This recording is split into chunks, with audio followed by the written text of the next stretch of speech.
Nopo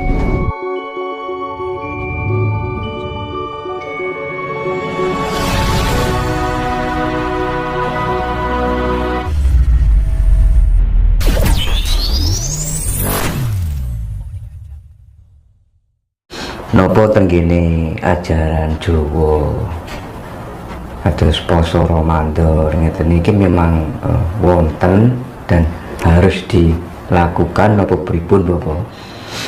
Soalnya kan kados poso saniki ngeten iki kan wadah tiang-tiang niku ning mboten mangertosi nopo sih tujuane poso, namung melok-melokan mawon.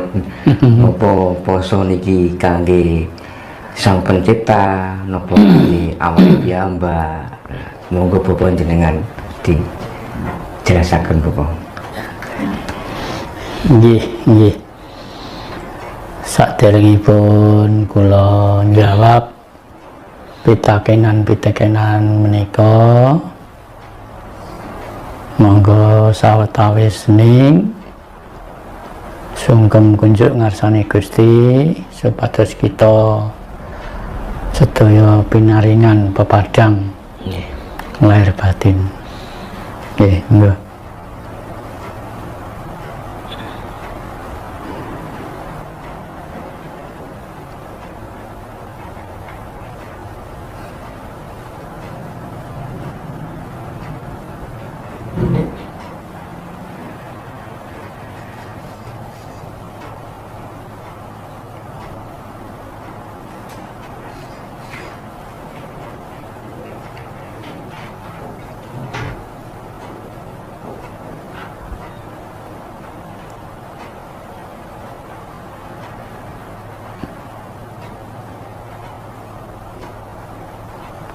Matur nuwun.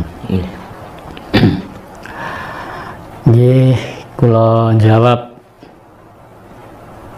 Nggih, bilih mangke anggen kula ngaturi jawaban, mbok bilih kurang trep saderengipun kula nyuwun pangapunten. Awit pemanggihipun tiyang niku benten nggih. Nggih. Ngenani ulan poso napa ulan siam niki tiyang lampahi poso niku kanggo sinten?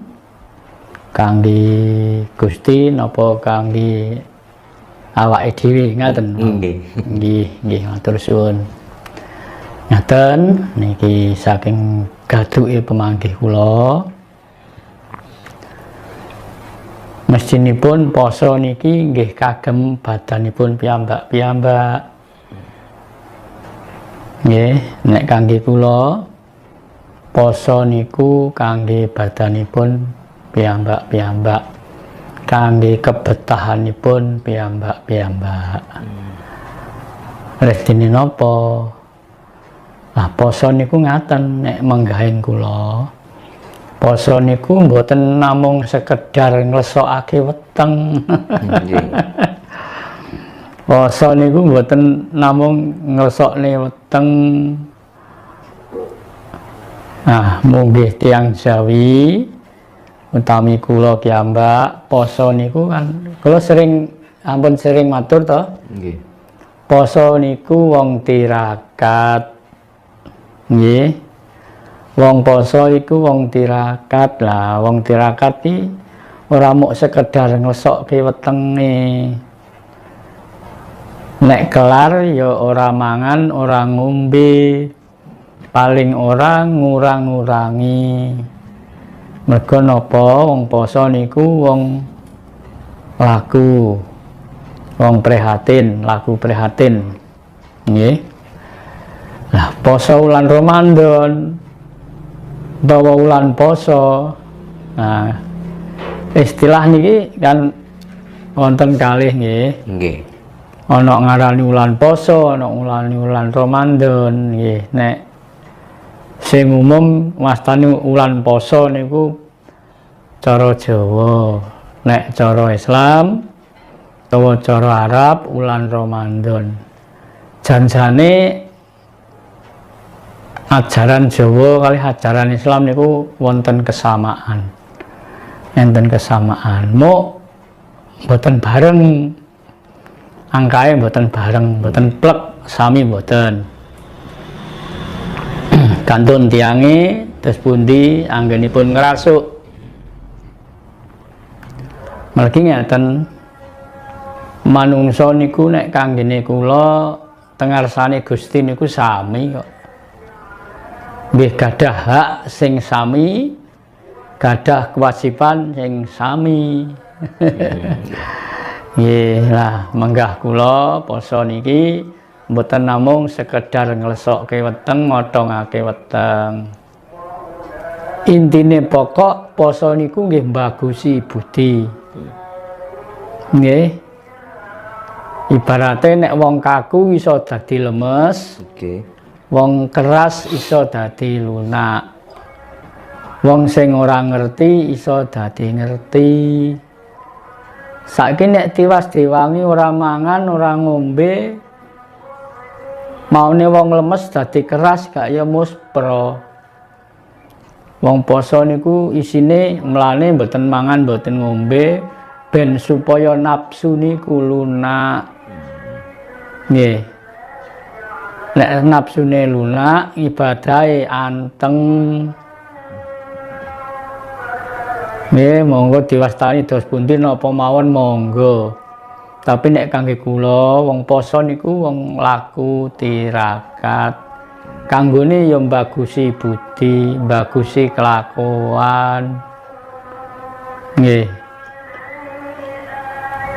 Mulane aja sok ngelokno wong nek moh dilokno wong. Ya, mawas diri ya. Paling boten saged mawas diri. Nah, poso niku penting.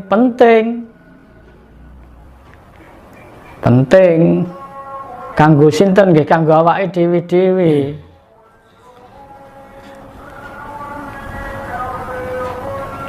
Mboten kanggone Gusti Allah. Lah nggih kanggo awake dhewe kan kanggo butuh ngadhep Gusti Allah, to Mas. Nggih. Sing butuh niku mboten Gusti Allah, sing butuh manusane. Melane tiap setahun pisan suwene sak sasi kuwi diwenehi kesempatan olah rasa. Nggih, poso. Nggih. Jare nek wong Jawa tembung napa? Piroto basane poso iki jare ngeposno rasa. Nggih. Saged. Nang mawon poso niku nek kangge kula intine nggih kangge mawas diri, kanggo mbagusi kelakuan. Nggih. Dadine aja salah tampa, aja salah tafsir. Aja mung ditafsir. Mulane nek sinau ayo sing tenanan. Nggih. Nggih. Dadi wong poso niku diarani wajib nggih wajib. Poso niku mboten sekedar kewajiban. Naming kebutuhan. Mulane diwastani ibadah. Ibadah niku napa? Ibadah niku nggih wajib kanggone wong berketuhanan. Ibadah niku mboten namung poso tok. Sapa sing mlaku nok dalan kebenaran, kebaikan itu ibadah. Ibadah kanggo awake dhewe apa kanggo wong liya? Apa kanggo bebrayan, nggih. Dadi poso tiap setahun sepisan diwenehi wektu sak wulan. Iku kanggo pembelajaran. Nggih. Ben manungsa iku ora terlantur-lantur, ora kebacut nek dadi wong brangasan. Oh, ana wektu sak wulan diwenehi kesempatan sinau mawas diri, bagusi budi. Saulan poso bar poso bludat maneh ya percuma. Nggih. Rata-ratane ngonten Bapak. Muga-muga niku anu Mas.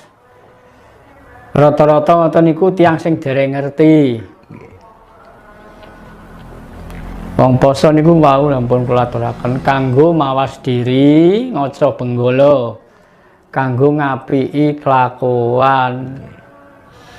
Dadi ngapiki kelakuan.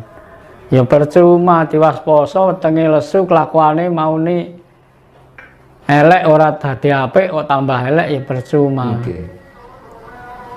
Nah iki kan budidaya manungsa wiwit leluhur-leluhur biyen.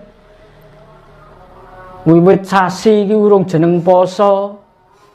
Nek kanggone wong Jawa kan biyen jeneng sasi kan ora poso to Mas jenenge. Urung ana tahun Sri sampai terakhir iku ana iku aku cek duwe kuwi catatan iku sejarah iku.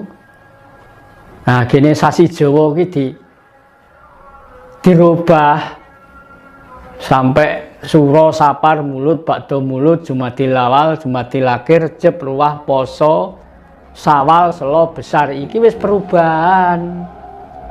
Berarti saderenge dereng wonten Bapak kados ulan poso ngoten. Urung ana nek ning Jawa. Lah, zaman iku nek gak salah tahun 1612. Nggih.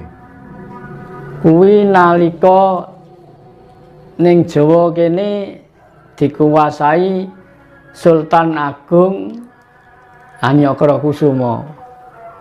Diperpadokno antarane Islam lan Jawa. Disatukan, dibaurkan, pembauran. Mergo didelok kok sajake ajaran Islam karo ajaran Jawa iki sami nggih. Ana kesamaan. Ora padha blek, Mas. Ora padha blek, tapi ana kesamaan. Nah, iki digabungno, dipersatokno mulai tahun 1612 nek gak salah. Niku kula gadah catetane tasikan. Tahun Jawa mboten ruwah poso Sawal Selo niki gek biyen jenenge. Enten tahun Sri, enten tahun napa ngoten. Nggih. Dina nggih ngoten, mboten kok Senin, Selasa, Rebo. Kemis mboten. Dek biyen dina nggih ana Soma, Anggara. Ngoten nika. Berarti niku saderenge agama impor mlebet mriki nggih Bapak nggih. Durung ana agama Islam mlebu ning Jawa, wong Jawa ya wis duwe kebiasaan poso. Malah nek wong Jawa iku nek poso ora mung setahun pisan. Wong iku kebutuhan kok ora kewajiban. Poso iki ora mung sekedar kewajiban tapi kebutuhan. Butuh apa? Ngresiki diri. Mawas diri. Wong gek biyen nek poso selapan dina paling ora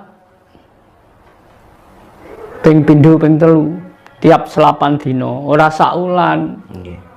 Patokane dina karo pasaran nek wong Jawa. Mulane taun Jawa iki patokane dina karo pasaran duduk rembulan. Mulane tanggal 1 poso bulane kadang wis ketok tapi ya contohnya saiki ning taun Jawa iki pas nepaki taun Alif wulan poso nek diitung karo taun Hijriah karo taun Masehi iki nepaki wulan pinten mulai wulan sekawan April nggih. Nggih. Nek taun Masehi tiba April. Nah taun Hijrah karo taun Jawa niku mbok menawa dek biyen ya bareng mbok menawa tapi saiki wis kacek sedina. Poso sasi iki April 2022 iki nek kanggone wong Jawa dinane Senin tapi nek anut tahun Hijrah Minggu. Mergo patokan dina karo pasaran. Nah malah ana wong sing kaum muslim ana sing poso Sabtu. Ya ana Apa salah? Mboten. Nggih. Poso niku mboten namung sasine. Nah, dene ajaran-ajaran menika dipun tetepaken kalih pemerintah wiwit zaman Sultan Agung Hanyokrokusumo tahun 1612 nek gak salah niku. Monggo kenging dikoreksi, kenging dikaji ulang. Iki bab poso, dadine poso niku cetane mboten namung sekedar nglesokno weteng, tapi intine wong poso iku bisa mawas diri, iso mbagusi budi. Saiki nek diwangi poso nek wonge ora tambah apik gak ya percuma. Nggih. Ora iso mawas diri. Nah, nek kanggone ajaran Jawa supaya bisa mawas diri, bisa mbagusi budi. Intine wong laku napa mawon sing menggunakno poso iku kanggo mbagusi budi. Sak liyane iku mesti ana tujuan sing tertentu. Poso ora mung setahun pisan. Sak wayah-wayah iso poso. Nggih. Nggih. Anut kebutuhane dhewe-dhewe. Sakniki ngeten Bapak nggih. Nggih. Poso niku kan sejatosipun tirakat nggih. Nggih, poso niku tirakat. Kenyataane sakniki justru malah antarane kebutuhan tiyang nek saderenge wulan poso kali poso niku justru malah luwih kathah nek pas poso padahal kan sejatosipun kan tirakat sak poso nggih. Nah, terus enten malih nek tiyang nek wulan poso warung-warung kedai ditutup lah niku pripun maksude? Ngeten nggih. Kabeh niku ibarate wong bakulan, wong warung-warung panganan do ditutup iku toleransi. Sing toleransi sapa ya tuan rumah. Wong Jawa tamune poso ya. Tapi janjane toleransi iki ya padha-padha, aja mok tuan rumah tok, tamu ya kudu iso toleransi. Aku ki tamu. Ya rumangsa lah ngrumangsani. Wong nek iso rumangsa kuwi luwih apik timbang wong rumangsa iso. Wong sing apik malah wong sing rumangsa iso rumangsa, aja rumangsa iso. Nggih. Sing kudu rumangsa iso kuwi malah sing kleru. Warung-warung ditutup. Ya janjane nek kanggo aku dhewe, Mas. Kanggo wong bakulan biasa wis nek wis biasa kan ora piye-piye. Wis kebiasaan. Wong poso ya ngono. Nek kebiasaan poso ana apa ae ya ora kengguh. Ora gumun, ora kaget, wis niate poso. Berarti nek tasih tergoda kados enten warung buka ngoten niku nggih. Urung kelar poso. Niate nggih dereng wonten lho. Niate wis tenan, tapi wonge urung kelar, ngono lho Mas. Ya ben sing wong iku aktivitase nyambut gawene lagene sing poso ya aja tuku. Kan nyediani wong sing ora poso.